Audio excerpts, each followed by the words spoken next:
क्या कभी ये सोचा है कि भारत जैसा एक अखंड राष्ट्र अपने ही राज्यों का नक्शा कैसे बदल सकता है? सुनने में थोड़ा अजीब लगता है ना? पर यही भारतीय संविधान की एक बहुत ही अनोखी खूबी है। चलिए आज इसी दिलचस्प विषय को समझते हैं कि कैसे भारत एक अविनाशी संघ है जिसके राज्य विनाशी हैं। इसको ना एक किले की तरह समझिए। मान लीजिए इसकी जो बाहरी दीवारें हैं वो अटूट हैं, वो है हमारा अविनाशी संघ। लेकिन अंदर के जो कमरे हैं, दीवारें हैं, उन्हें तो जरूरत के हिसाब से बदला जा सकता है, ठीक हमारे राज्यों की तरह जिनकी सीमाएं परमानेंट नहीं हैं। बस यही है विनाशी राज्यों का अविनाशी संघ का मूल आइडिया, और आज हम इसी की गहराइयों में उतरने वाले हैं। तो सबसे पहले चलिए इसी सवाल से शुरू करते हैं कि आखिर भारत की नींव इतनी मजबूत क्यों है? क्यों इसे एक अविनाशी संघ कहा जाता है? इसका जवाब हमारे संविधान के पहले ही आर्टिकल में छिपा है। ये साफ साफ कहता है कि भारत राज्यों का एक संघ यानी यूनियन ऑफ स्टेट्स होगा। यहाँ संघ या यूनियन शब्द का इस्तेमाल बहुत सोच समझकर किया गया है। इसका मतलब साफ है, भारत राज्यों के बीच हुए किसी समझौते का नतीजा नहीं है और इसीलिए किसी भी राज्य को इस संघ से अलग होने का कोई अधिकार नहीं है। अच्छा, अब यहाँ एक बहुत जरूरी फर्क समझना होगा। भारत का संघ और भारत का क्षेत्र, ये दोनों सुनने में एक जैसे लगते हैं, पर इनमें अंतर है। आप ऐसा मान सकते हैं कि भारत का क्षेत्र एक ज्यादा बड़ा कॉन्सेप्ट है, एक बड़ा दायरा है जिसमें सब कुछ आ जाता है।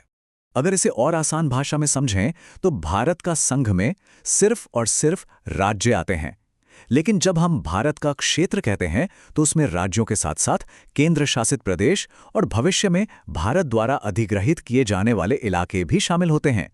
और यही छोटा सा फर्क है ना, यही आगे चलकर संसद की शक्तियों को समझने में बहुत काम आएगा। तो अब सवाल ये उठता है कि संसद को आखिर ये असाधारण शक्ति मिलती कहां से है कि वो भारत का नक्शा बदल सके? इसका जवाब हमें मिलता है संविधान के दो बहुत ही महत्वपूर्ण आर्टिकल्स में, आर्टिकल 2 और आर्टिकल 3।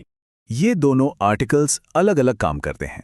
आर्टिकल 2 संसद को शक्ति देता है कि वो भारत में नए राज्यों को शामिल करे या स्थापित करें, मतलब वो राज्य जो पहले से भारत का हिस्सा नहीं है। वहीं आर्टिकल 3 का काम है मौजूदा राज्यों के साथ डील करना, जैसे हम पहेली के टुकड़ों को फिर से जमाते हैं ना, बिल्कुल वैसे।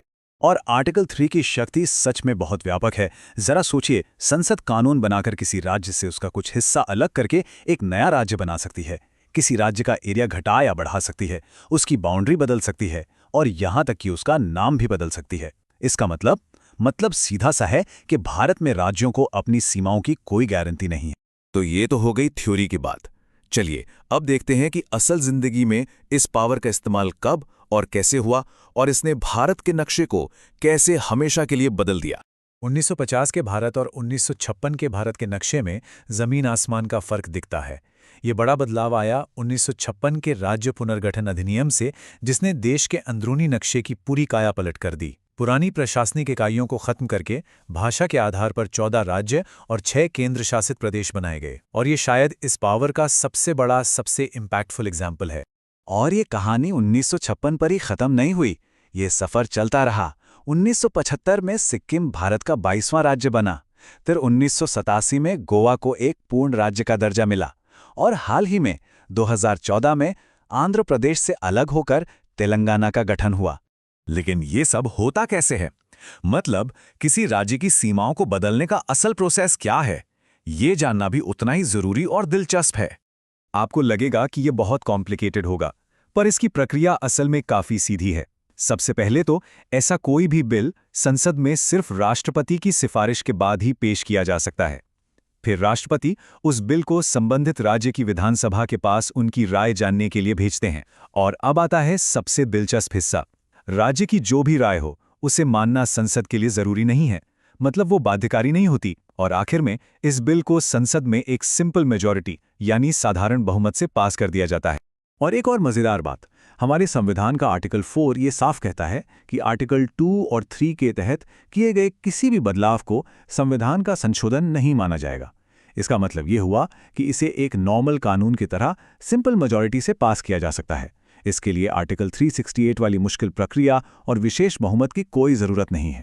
तो ठीक है, ये सब जानने के बाद एक बहुत बड़ा सवाल दिमाग में आता है, क्या संसद की इस शक्ति की कोई सीमा ही नहीं है?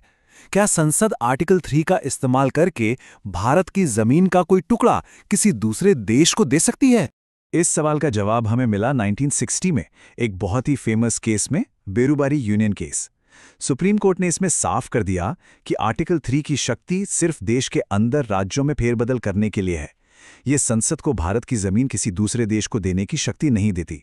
अगर ऐसा करना है तो उसका सिर्फ एक ही रास्ता है, आर्टिकल 368 के तहत संविधान में संशोधन करना।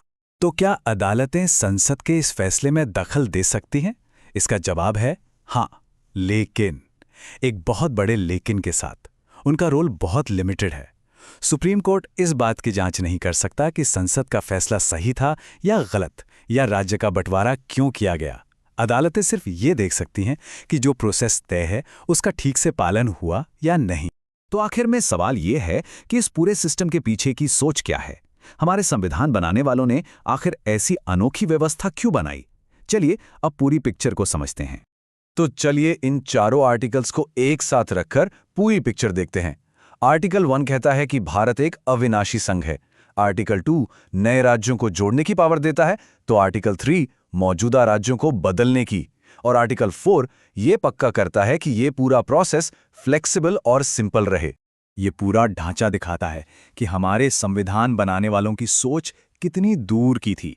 उन्होंने देश की एकता को सबसे ऊपर रखा, लेकिन साथ ही प्रशासनिक सुविधा और बदलती जरूरतों के लिए लचीलेपन की गुंजाइश भी छोड़ी। और इसी वजह से भारत वक्त के साथ लोगों की आकांक्षाओं के हिसाब से खुद को ढाल पाया है, वो भी देश की अखंडता से कोई समझौता किए बिना। तो ये सिस्टम हमें फ्लेक्सिबिलिटी तो देता है, पर अपने पीछे एक बहुत ही गहरा सवाल भी छोड़ जाता है। केंद्र की इस अपार शक्ति और हमारे देश के विविध राज्यों के अधिकारों और उनकी पहचान के बीच सही संतुलन कैसे बनाया जाए? यही वो सवाल है जो आज भी भारतीय संघवाद के दिल में धड़कता है और जिस पर विचार करना हम सबके लिए जरूरी है।